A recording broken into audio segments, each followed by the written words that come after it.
شیخ الاسلام الله رحمت کند دعای جهاد پیش از درس میخوندیم. اللهم انت نصیری بک اقاتل بک اصول بک اجول بک اقاتل ولا حول ولا قوة الا بالله. این پیش از جهاد پیامبر صلی الله علیه و سلم میگفتن پروردگار من به نام تو جنگ میکنم، از تو یاری میپرسم، با نام تو جنگ میکنم، ولا حول ولا قوة الا بالله. برای اجرای عمل و برای دور شدن از گناه من قوت ندارم مگر با یاری تو.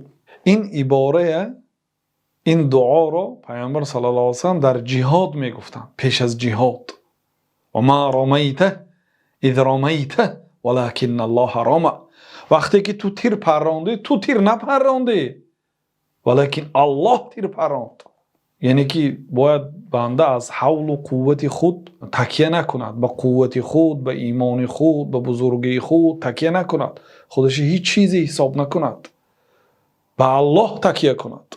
ببینید شیخ الاسلام پیش از آن که به درس شینن همین دعای میگفتن.